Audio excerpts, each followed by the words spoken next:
Hello everybody, it is time to move on to the second caprice. Simply put, we cannot make music without technique. If we don't develop our skills and technique, we will not be free and liberated to express all that we wish to in music.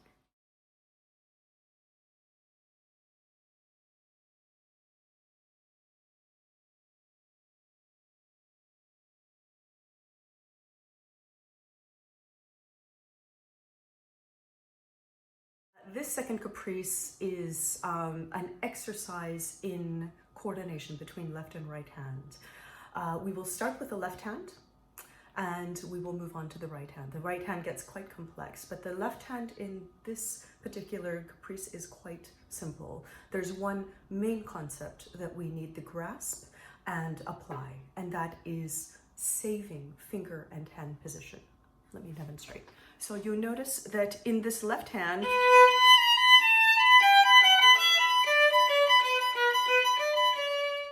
it's only the first finger that is moving back and forth.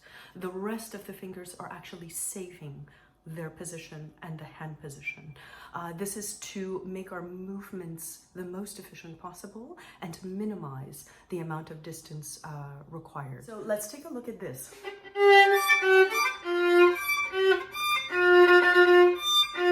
The position for these three fingers does not change while we stretch back for this.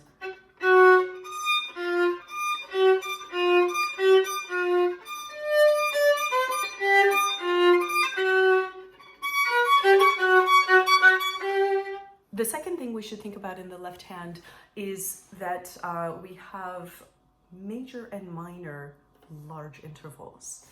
So we've got rolling tenths and even 17ths in this caprice. It is the widest spread string of large intervals, I believe, in the entire repertoire. So for instance,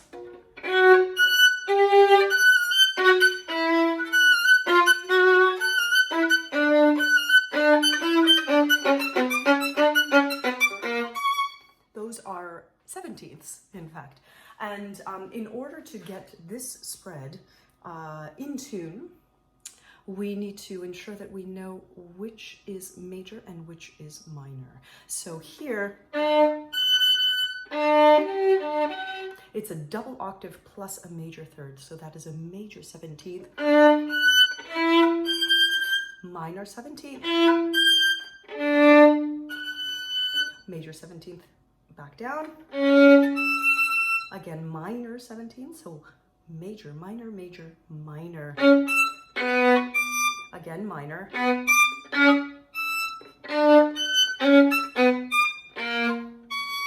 The way to play these major, minor 17ths in tune is to ensure that we are completely aware of which intervals are major and minor, and that we move the first finger and the fourth finger the different distances that they require. So here,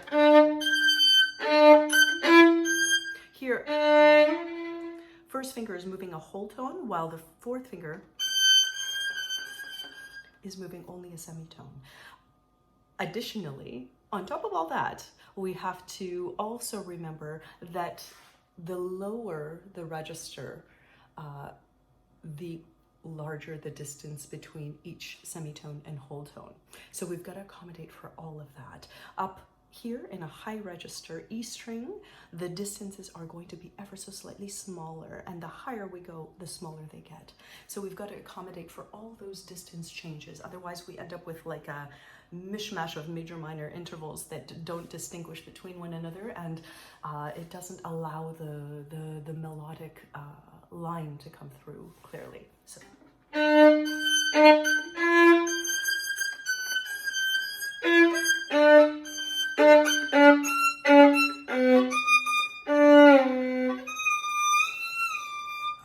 in this case, we have both fingers moving a whole tone, but the first finger is going to feel like it's moving ever so slightly more because it's in a lower register.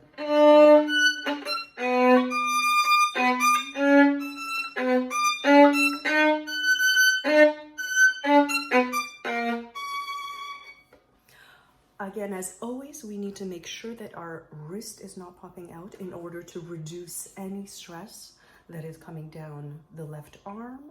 So here you see that we have no choice because we are right up against the violin, and we've got to make a little bit of space so that we're relaxed and we can actually move, but that is the maximum amount of space that we should be taking.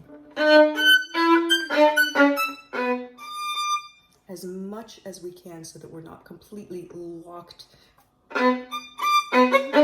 That way we are actually locking our hand. So we've got to create just a little tiny gap in order for our hand to move freely and not hit the violin when we start to shift. But we make that space as little as possible so that we don't pop out our wrist.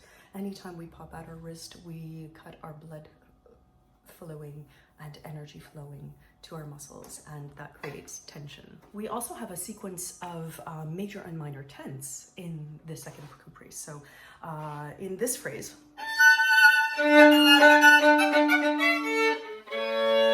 now here remember that leaving ever so tiny a bit space here.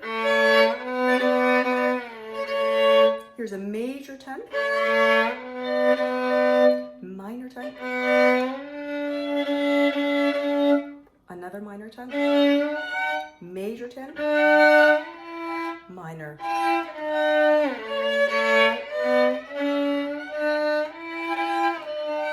You can probably see the distance that my fingers are traveling is slightly different.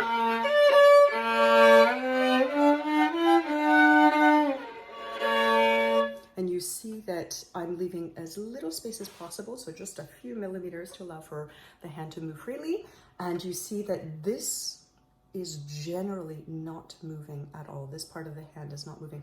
Only the first finger is stretching back for that stretch on the 10. We also need to produce a nice sound on these beautiful G and D string 10s. I always like to isolate each line individually, because when we're thinking about two notes at the same time, we can't always hear what is happening with each individual note. But when we isolate just one,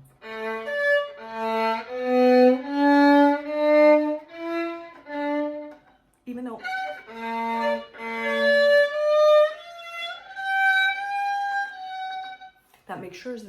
that makes sure that it is in tune, and it also makes sure that we are giving each note the attention and the sound that we are looking for.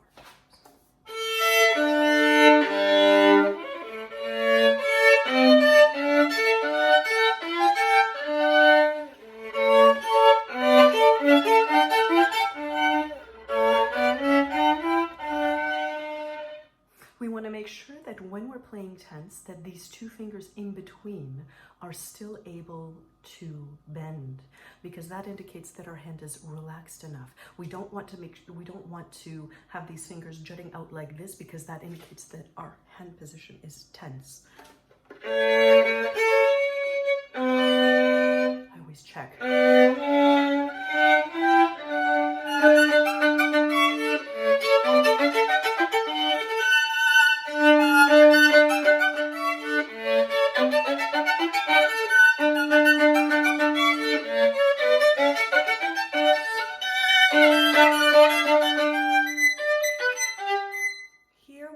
To right hand. Right hand for this caprice is rather complex because we have multiple string crossings. Let's start with the simplest one, which is two string crossings. In this two string crossing,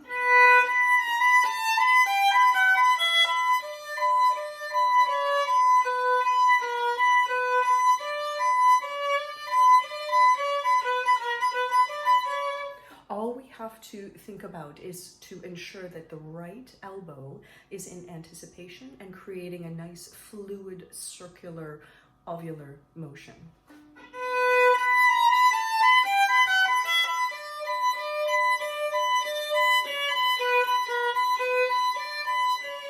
So you'll notice that in essence what we need to do is accommodate for the change in height of the string, and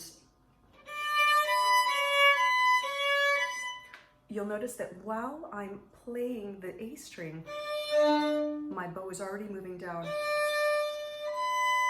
for the E string, and likewise when I'm playing on the E string, my elbow's already on the way up for the A string. In this way, it creates a circular motion where we are actually absorbing both the momentum and the force, the torque that is created by this motion, the crossing of strings.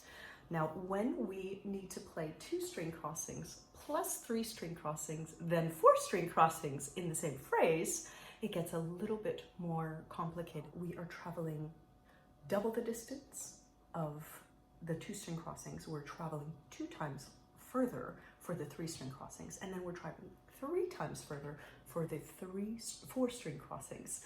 And on top of that, we need to skip the string in the middle because we don't want to hear the string in the middle. So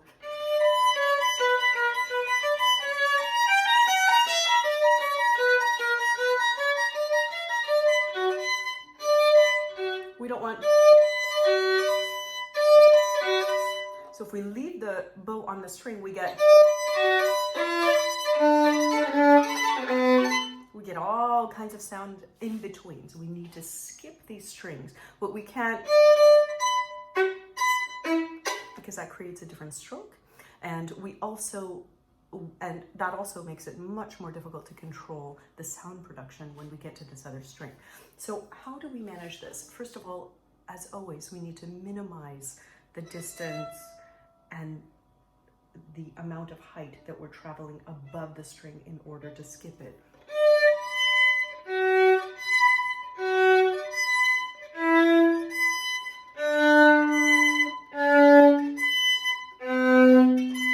So you'll see that it looks like my bow is barely leaving the string. And in some cases, it's not really leaving the string. I'm only stopping the sound production by stopping the bow from moving while it's doing the string crossing. However, I'm still allowing the momentum and the movement, the circular movement, to carry through because my arm is still moving. So that is what's absorbing that momentum and the force created.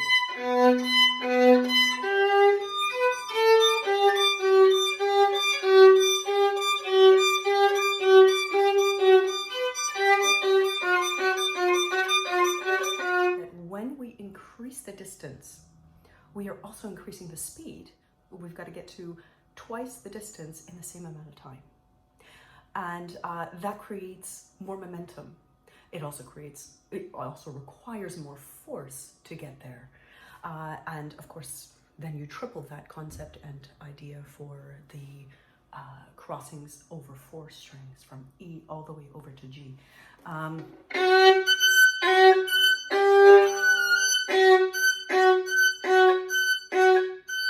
In this case, I need to employ my fingers in order to help cover that distance, because if we were to do at this speed, only in arm, we would get a whole bunch of sound and articulation that is too aggressive because we're not able to absorb that momentum and force that's created. So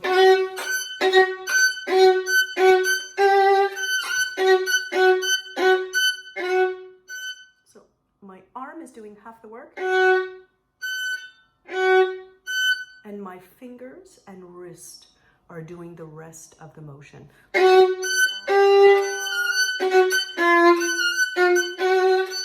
The other thing we need to consider in this passage is that, in fact, the weight we require on G string and the bow speed that we require on G string is very different than the weight and the bow speed we require on E string. So E string, nice fast bow speed with not too much weight is perfect. On G string, if we do the same very fast bow speed with no weight, we don't get a nice sound. So